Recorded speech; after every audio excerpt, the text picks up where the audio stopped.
Namaste. There is a question which has been asked on meditation. So we'll take that up today, tonight. But first, a few things. Most often, when we speak about spiritual living, our thoughts immediately come to meditation and its technique. We must understand that meditation has a very limited and a specific role in spiritual life. It is a role in normal life also. But spiritual life, in its truest sense, deepest sense, is not dependent on meditation, though meditation can be an aspect of it. First thing is that. Second, not all are meant to do meditation and find the spiritual life. There are many other ways. One of the most powerful ways ever given to mankind is the gospel of Karma Yoga in the Gita. And if we see the Gita, meditation is given a very small place. There is a little Raj Guhya Vidya Yoga, you'll see a little description of meditation. But that's it. There is a much more stress on remembrance of the divine, practice of equanimity, surrendering yourself, rejecting things, movements that come in the way of finding the divine, dependence on the divine, faith on the divine, certain attitudes. That is far more important. So we must understand that meditation is one of the way, not the only way, and may or may not be necessary for everybody. And the third important aspect is that meditation is not a technique. In fact, spiritual life is not a technique. Because we are so much living in a mechanical age, we believe that we push a button and God, like the genie in the bottle, will come before us. Well, if we are expecting God to behave like that, probably instead of God, we will get a genie in the bottle and that'll be very dangerous. So the divine is not depending on, what technique did he do? He's not like a schoolmaster. Did you do it right way? Did you sit correctly? See, how can I come to you? You didn't sit correctly. Your posture was not right. Did you sit straight? See, your back was little bent. How can I come to you? That's not how the divine is found, who is utter freedom, vastness, infinity, love embodied, bliss infinite. If by spiritual life we mean finding the divine, becoming one with the divine, which is the real sense of spiritual life, then he is not a slave to techniques. He can come to Shabri, whose only meditation was every day she is preparing, plucking the plums, and keeping for a Lord, cleaning the floor. One day he will come. And everybody laughed at her, and Rama did come, and her life was changed. Besides, meditation is a process of the mind. But when we engage with the divine, we must engage wholeheartedly. The Gita uses a very wonderful term, Samagram Mam, know me fully, Sarva Bhavena. Not just the mind. Mind may engage with God, but heart and life and body may be going their own way. Ravana did do a lot of meditation. Ended up with we know what. So, meditation is a process of the mind. And now when we zero in on to meditation, if somebody wants to take it, well, meditation has certain practical benefits, keeping this background in mind. And it may reap spiritual gains if one uses it rightly. Commonly, what is advocated as meditation is only for practical purposes, meaning thereby we are caught up all the time in the whirlpool of what we call as life, which is a death. Ya Nisha, Sarva Bhutanam Tasya Jagrati Sayami. Running about like monkey and we're thinking we're living. So time to time it is good to step back. So how do we step back? Meditation is a way of just stepping back from this whirlpool of life in which we are caught. It is a psychological equivalent to when people come to Nainital, Delhi is too much, let's take a break and come here. It is psychological equivalent to that. One steps back. And it is rejuvenating. Why? Simply because one has learned to step back from that current which was carrying one all the time, where all kinds of energies were pouring in and all kinds of energies were going in God knows what direction.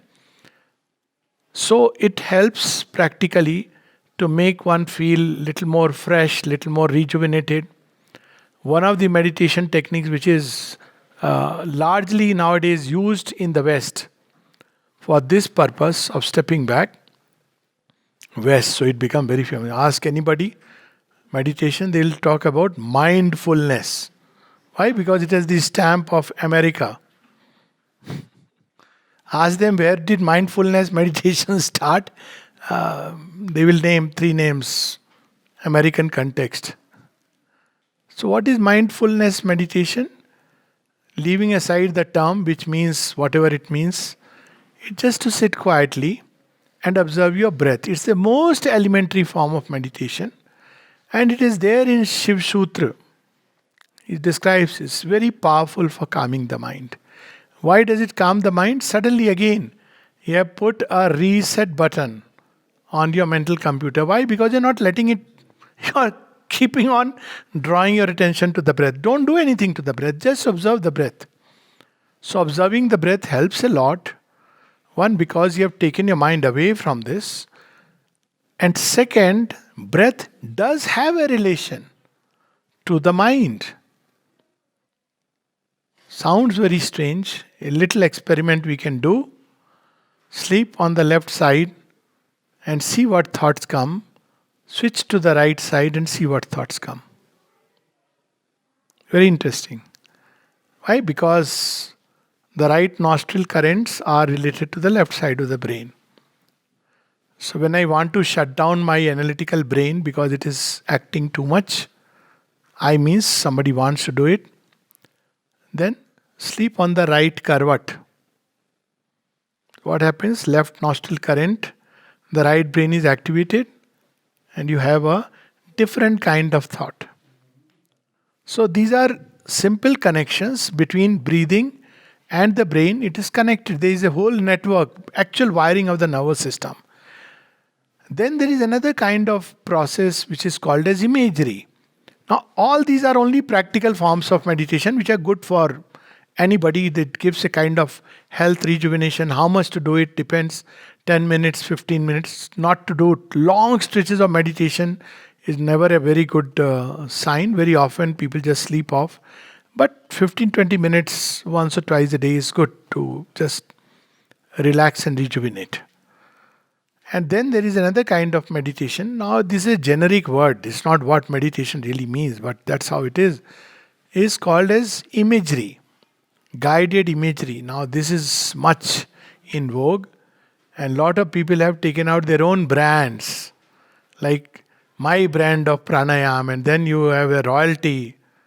But guided imagery is something which means use the mind's power of creating images, which we all know, to the advantage of the body and the life force by creating images which will take you closer to the goal. For instance, one wants to experience peace. So start with this image. Conceive of a white light. Obviously, you can't start conceiving black light flowing and creating peace. So these are symbols, images which are well known. And imagine this light slowly coming down. It's an image. If somebody says it's imagination, yes, it is.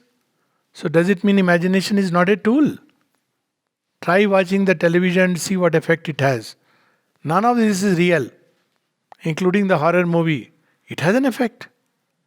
We don't know how to use the power of imagination. Yes, it is imagination, but imagination can open a door. So imagine a white light coming down into the brain, ironing out all the creases, bringing peace and light. And then naturally it comes down to the eyes, bringing peace and light to the eyes and sight. Peace and light to the head and thoughts, Peace and light to the eyes and sight. It has tremendous calming effect. Peace and light to the ears and hearing. Peace and light to the senses and sensations. Nose, taste, touch, everything. And then one starts bringing this light down by the power of imagination. Peace and light in the mouth and speech. So important. Peace and light in the throat and voice. Peace and light in the neck and the shoulders, where we carry all the burden. Peace and light in the arms and hands. Peace and light in the lungs and the breathing. Peace and light in the heart and the heartbeats. Sometimes when the heart begins to race, use this method and tell the heart, take it easy, quieten, quieten. It will listen. Peace and light into the abdomen and the organs. Peace and light in the spine and the centers. Peace and light in the base and the seat. Peace and light in the legs and the feet. Peace and light in the blood and the circulation. Peace and light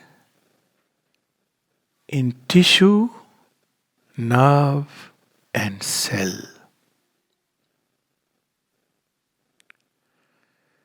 Peace and light in my feelings and willings. Peace and light within and without. Peace and light in all with whom I am linked one way or the other. And peace and light through each other upon all this earth. Peace and light to the gods and the titans. Peace and light in all the universes. May all be filled with peace and light and sweetness and beauty and love and bliss.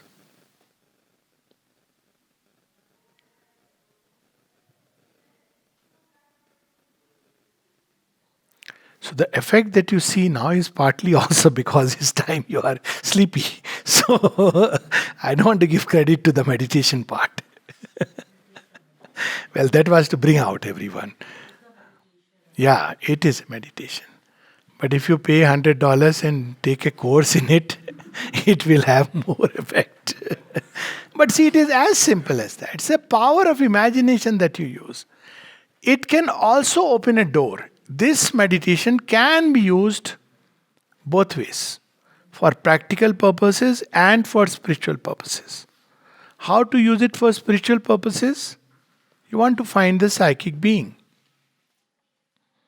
Don't know how to do it. Concentrate in the heart, where to concentrate, what to concentrate. So we can take one of the 2, 3 imaginations. One image is that there is a fire burning in the depths.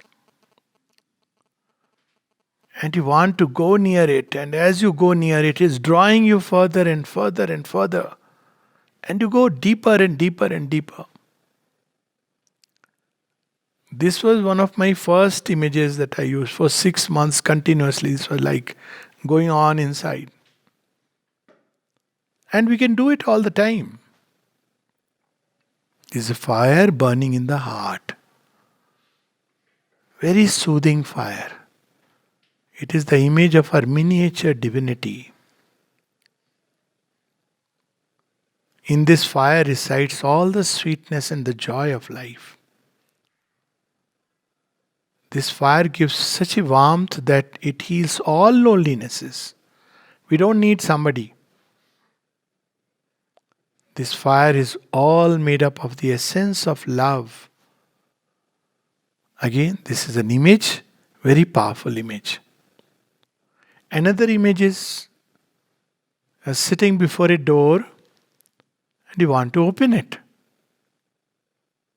You're pushing, pushing, pushing. Open the door, open the door. My method used to be, Ma, I can't open it. You open the door. You flood it with the light. Use this image. Third is you are going through a tunnel towards the end, seeking light. So many images. It could be a beautiful rose, deathless rose, golden rose. So all these are images. But this image will one day open the door. And when the door actually opens, then you discover that what really is it that you were seeking. So these are all images, imagery, guided imagery. There's several books written on it, cassettes available. You don't really need it. It requires the mind's ability to play with images. But not all can make images, so that's another problem. People who are too much analytical oriented, they find it very difficult to make images. Why? Every second moment the mind says this is imagination. Of course this is imagination. But is imagination at one level the whole creation is an imagination. I mean, image. Whole creation is an image. The tree I see in front of me is an image. I don't know what is reality. I see an image and I conceive it as reality. Senses are weaving images. What else they are weaving? Every sound that impacts my ear and I call it so real is an image of a different kind. So, but the analytical mind is trained in such a way that it cannot conceive images. Immediately the moment it starts playing with images, see people who are very analytical oriented, when they start meditating, say, I can't see anything but darkness. So this is a problem. Okay, fill the darkness with beautiful images. Anyways, this is one part of it. This is still in the realm of all that. It's not really the real spiritual meditation. We have only touched the fringe. And lot of money is exchanged only for teaching this. So then starts what really is meditation. Where you are a little more involved. So there are three types of meditation. First of all, there are two things. Meditation and concentration. And contemplation. So meditation is of three types. One meditation is, which is the easiest, most natural, but with least effects. It is to pick up an idea and let the mind run around it. God is love, love itself, justice. Let the mind run around it. It's like you are writing an essay, but here it's not writing an essay in terms of a description, but the mind is running around. Who am I? Who am I? Who am I? For instance. So when the mind runs around an idea, one example is, who am I? Now you see the mind will meditate upon it. Am I this bundle of flesh? Am I really this bundle of flesh? Am I this bundle of flesh? Am I really all these desires? Then where are the thoughts? Am I all these thoughts, opinions, viewpoints that I so proudly and arrogantly believe is me? So who am I? Now you see what has happened. Picked up a string of words which are important, and we are letting the mind run around it. Love. What is love? Is it love that I experience? But It's give and take. Is it really love? Is it love that parents give to their children? Is it love that a husband and wife feel for each other? Is it love that friends feel for each other? What really is the way the divine loves us? What is the love of the master for the disciple? The mind runs around it. So, this is one form of meditation, easiest, most natural. It also develops the mind, to say the least, and it does have spiritual benefits because by concentrating in this way, meditating upon this way on a particular idea, letting the mind run, we prepare ourselves to open the door somewhere where we discover that truth that we are seeking. Another form of meditation is just to become a witness. Witnessing. All kinds of thoughts, feelings, impulses, they are coming, arising, going, passing off. Don't judge. For God's sake, don't judge. For your sake, don't judge. Judging is bad. When you judge yourself, you fix yourself within the limits of your judgment and don't give God a chance to redeem. When you judge others, it's even more dangerous. Don't judge. Just observe. Thoughts are arising, feelings are arising. Don't start flowing with it. Now, here you are doing a different process. Normally, you are letting the mind run along a certain thought. Here, you are not letting it run around any thought.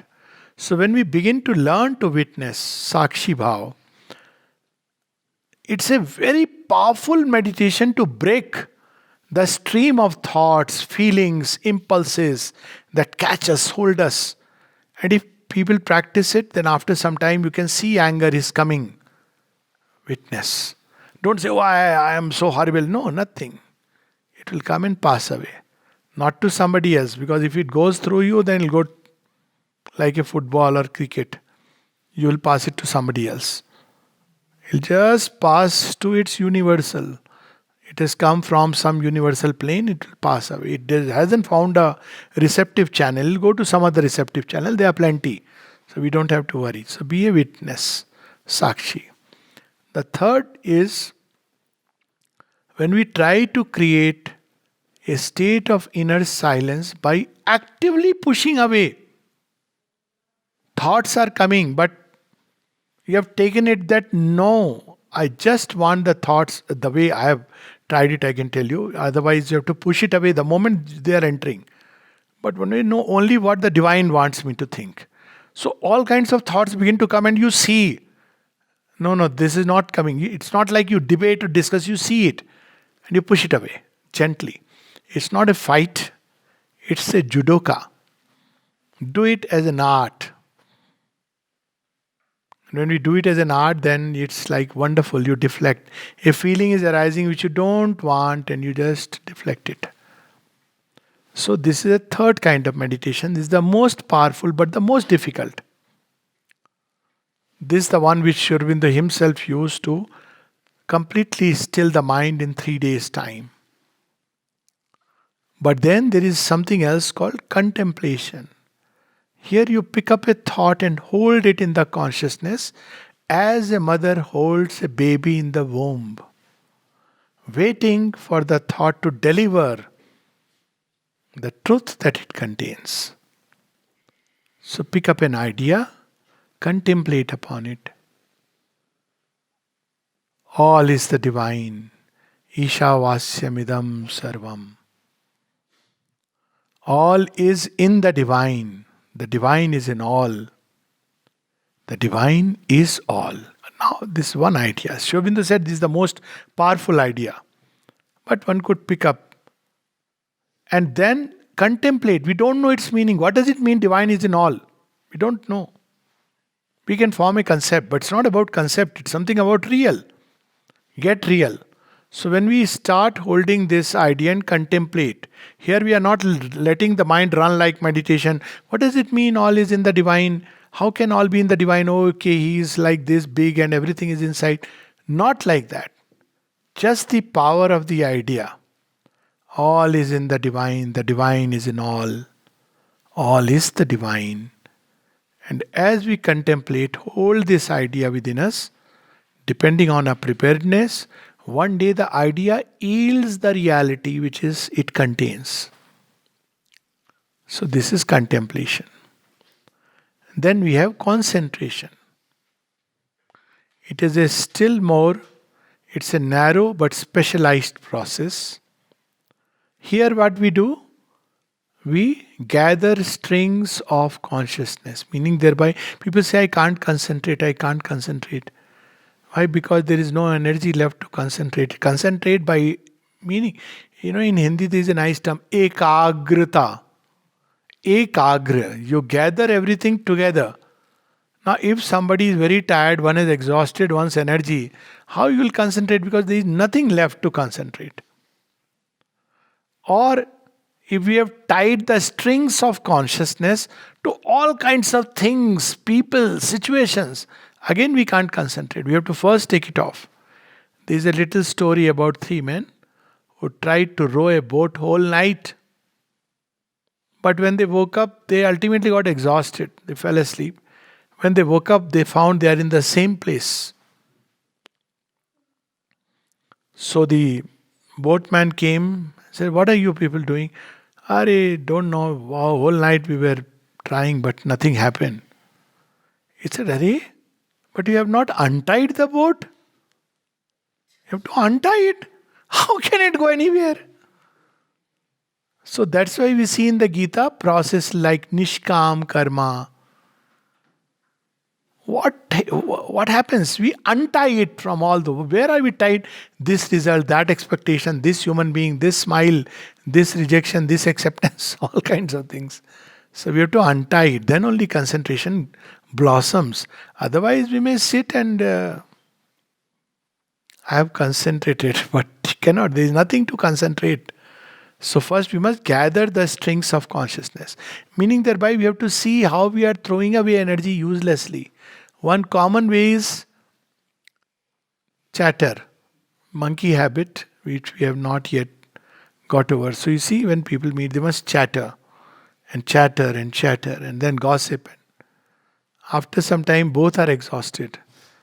They get energy initially, but that energy is of a very low inferior kind. Most of the time, people love to gossip about others and they get the ras of paraninda. And if somebody has done good to them, then even more joy they take in speaking ill and gossiping about that person. This is Ishwarchandra Vidyasagar's, as he says, Sri Aurobindo says, it was like a last final verdict on human nature. That X heard from Y that A was criticizing X. Y tells X, A was criticizing you so much. So X says, but I have not done any good to him. Mark the pun. It may sound very strange, but when you do good to people, what happens? It's not that don't go do good to people. But understand the psychology of humanity. When you do good to people, they expect from you more good. So now, if one day you don't do good, that goes registered. It's the same way. God gives us so much joy. We don't count it. One moment of pain. See, he's cruel, he's this, that. So same thing applies. If you don't do good to anyone, I'm again saying no, we must do good. But must understand, if you are doing good, be prepared for criticism because you can't maintain your own standard of doing good. All the time, मामा आज आपने खाना अच्छा नहीं बनाया, बच्चे रोज बनाते हैं. नहीं, आज आप नमक कम था. क्या हो गया आपको? ये क्या खाना बनाया है? बच्चे रोज बन रहा है. You are eating and just walking away, not even acknowledging, but one day. So you see, it's called as a final judgment. Sri Aurobindo says he passed a final judgment on human nature, final verdict on human nature. Observe, is so strange. So, we must, when we concentrate, we must know that we should not be throwing out energies through gossip, through chatter, through all kinds of things. Then when the energy is there inside, then we concentrate. So we can concentrate on one of there are several centers, but the two or three most recommended centers are, one is in the heart. What is meant by a center? Ultimately, there is nothing personal. It's all universe. The only thing personal if we have is soul, it belongs to the eternal. So that's the only, and personal in this sense. It's also not personal. It is personal belonging to the eternal. Individual, true individual. All else, nothing is personal. My nature, my character, my habit. It's universal. How do we make it become personal? Now, see the magic of nature, Maya. What does Maya do? She, out of this, brings something inside and ties a knot. This knot is so tight that it stays inside and say, this my. It's like some people saying, this my air. If you breathe, I'll charge you money. Already, I believe some places water has started getting sold. So, this is how we make something which is universal, we make it personal. Half an hour of sunlight, please pay me money. Poor sun must be wondering, kya karte. People have sold air of Auroville. Mother named it as miracle. Air of Auroville. Plant, flower. Its name is miracle. And mother said, air of Auroville. It's a miracle, which is so beautiful. You breathe that air in, it's so wonderful. Somebody had an ingenious idea, and not going to say which great country, where everything can be sold. And after some time, the air of Auroville was packaged in a bottle and sold for $10. You can do this. So everything is universal, but there is a knot, and we think it's me, it's mine. That's the whole game plan. So within this knot, now we want to open the knot, because if this is me, then there is no hope of change or anything. So where I should open? If I open at the wrong place, then I'll have all that universal currents belonging to that layer entering me. Imagine if I open the navel center. So what is in the navel center? All kinds of lust and ambition. So I may become a sumo wrestler, but with all those things rushing into me. People who practice Kundalini try this way. This is a danger. When you try to raise from below upward. Of course, they don't try to open. No, it opens because of the force of the awakening. So the recommended centers are, one is in the heart where the Creator resides. So this is safe. When you open, anything below heart is risky. Things above heart are safe. So when one opens this center, after one concentrates. So how to concentrate? We can't concentrate on something abstract. So we can take the help of an image, a name, a mantra, ma, image of the Divine Mother. And with the help of this concentration, at one point of time the knot breaks. So what happens when the knot breaks? Beautifully described in one of the Upanishads. Vidyante hridgranthi chidyanti sarva sanshaya. All doubts vanish when the heart strings are cut asunder. When you pierce through it, all doubts vanish. After that, whatever people may, you know it. It's not about, nobody, even if the whole world doesn't believe in the divine, even if in your own life everything is turning topsy-turvy, but yet you know that the divine exists. Or one can concentrate in the Agya Chakra. This is called Rita Chakra, some solar plexus. Anywhere in the center of the chest. Don't make God a slave to a technique. If we make it, it's a problem area, because God responds to our faith. If you say no, only if you concentrate here, then God will respond. God comes and gets crammed up here. Now you can't start deviating here and there. Anywhere in the chest. You are in search of the infinite. He resides here. Is the center of our being. That's why instinctively when people ask, who are you? If you have to make a gesture, what do you say? I am so and so. You don't say, I am so and so. If you do this, people will say, have you gone crazy? You don't beat your stomach and say, I am so and so. They will send you to the lunatic asylum nearby. You simply say, I am so and so. Instinctively, because this is the place where the divine is divined. Or we can concentrate on this center. It is the center of knowledge and will. And if this center opens, again, help of a mantra, help of an image, a luminous form, if this center opens, suddenly we get access to a subliminal knowledge. Knowledge which is otherwise hidden. We start a kind of, not true intuition, but things like that can start happening. Knowledge and will, what should be done, how to do it. This is a common center used in yogic practices, but because of this inherent danger, because once this, it's still a center of the mind. So if you are actually wanting to see a particular image, that image will be shown to you. So the problem of this center is this.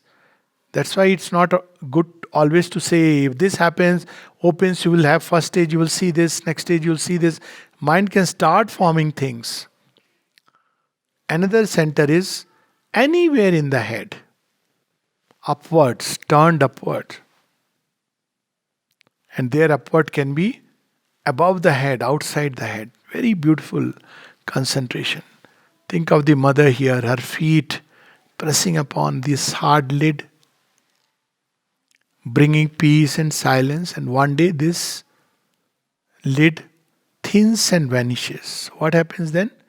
There is a rush of experiences, rush of knowledge, intuition, inspiration, revelations.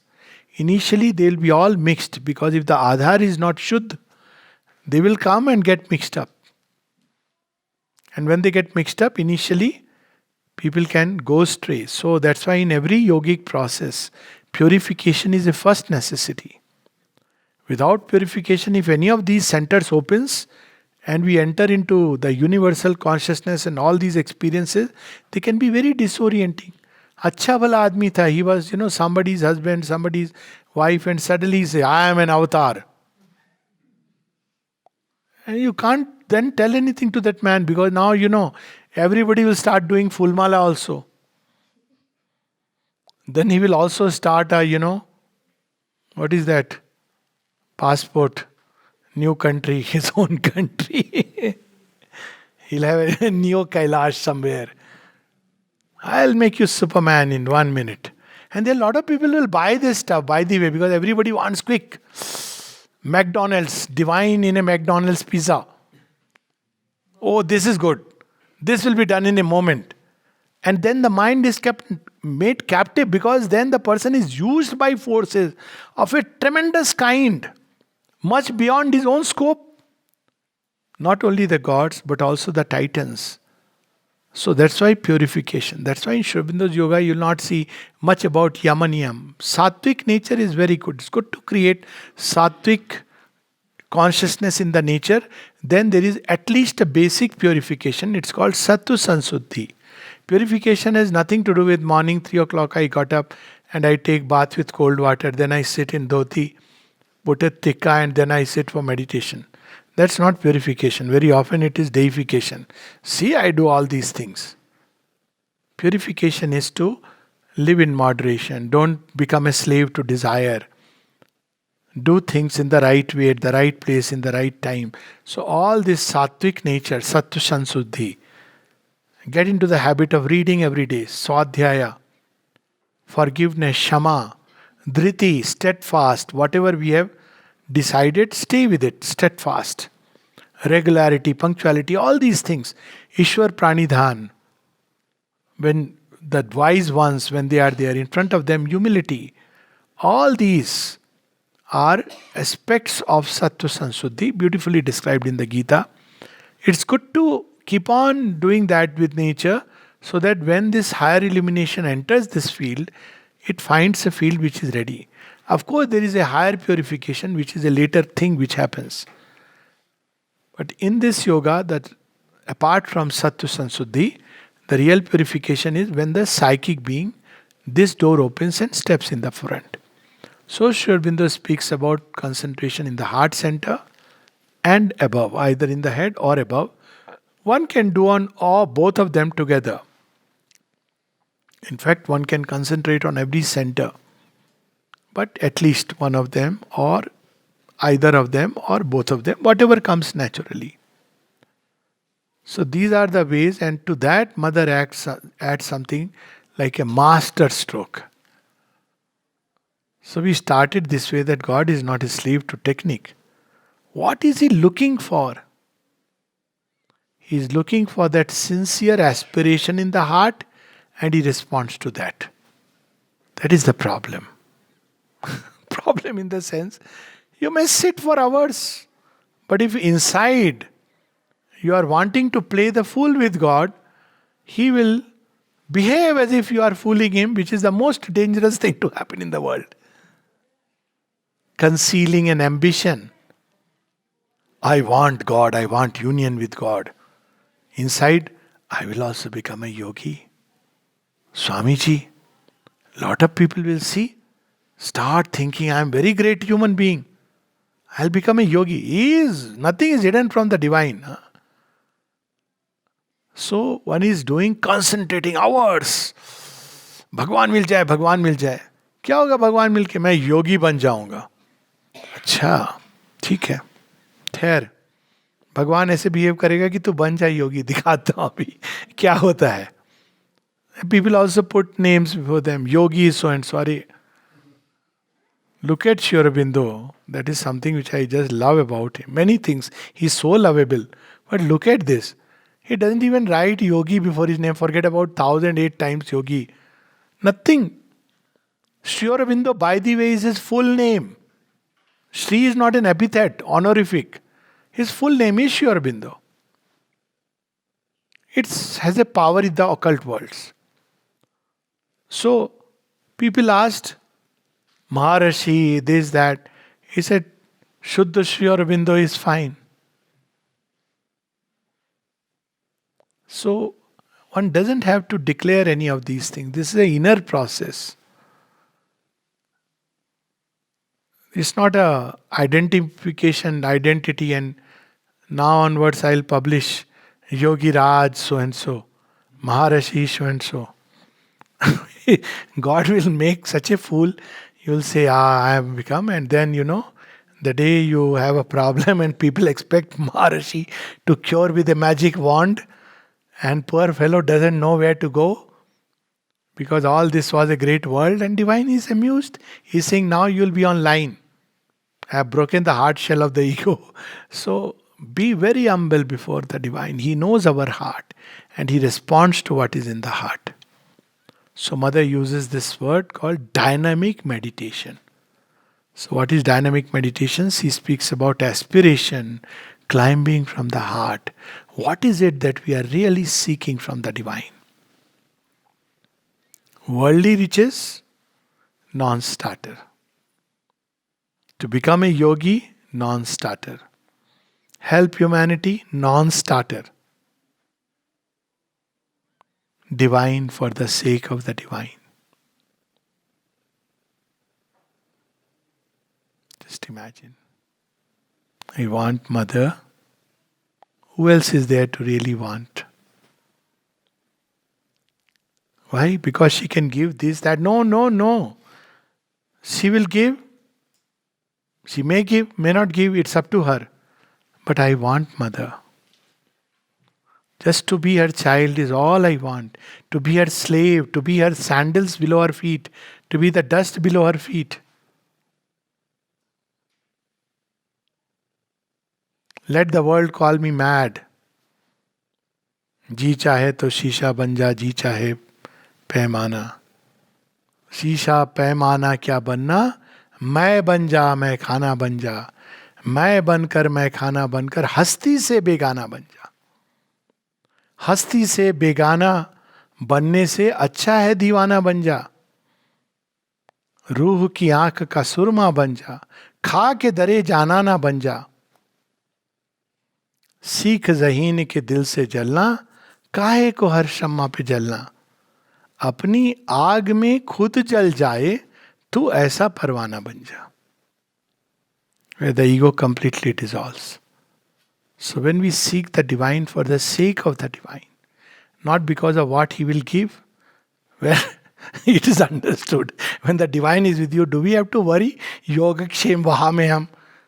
When he is there with us, it is the experience of everybody who has gone the way. But we don't seek him for all that he can give. We seek him because there is nothing else, none else worth seeking in this life. Does it mean we cut off from everybody? No. Seek him in all things. That's what Yagnavalk said. One does not love the wife for the sake of the wife, but for the sake of the self. One does not love the country for the sake of the country, but for the sake of the self. In everybody, everything, seek him. He is hidden behind a mask. Where are you hiding? Behind this mask of anger. It doesn't look nice. Seek him. It is the best way also to help the person. Then the divine will do whatever he has to do. Seek him within. Why? Because there is nothing else worth seeking. When we have reached this stage, then we must know the great truth applies. He who chooses the infinite has been chosen by the infinite. Then it is finished. We are finished. Finished for good. And that is the happiest moment of life. We are carrying all the time the burden on our head. I have to do, I must do something. Then the divine steps forward and tells us, chill out. I am there. Then we reach that point where the divine holds her hands and says, Arjun, too much you are this, that, 100 things you are thinking. What will happen to Bhishma? What will happen to Drona? What will happen to this, that? Sarva dharman parityaja mamekam sharanam raja. Aham tva sarva papebhyo mokshayishyami masucha. In the closing, somebody asked Sri Aurobindo, Sahanadi, I don't know how to meditate. But every time I sit, I just imagine myself in the mother's lap. Sri Aurobindo says that is one of the best possible forms of meditation. Neither Sri Aurobindo nor Sahanadi patented it for a number of dollars and published it as a new technique. Thank you. Meditating in the lap of the Divine Mother, thinking, imagining, he says. And he says it is one of the best possible forms of meditation. Okay, I think we have gone beyond, and we can just call it a post-walk day. Thank you.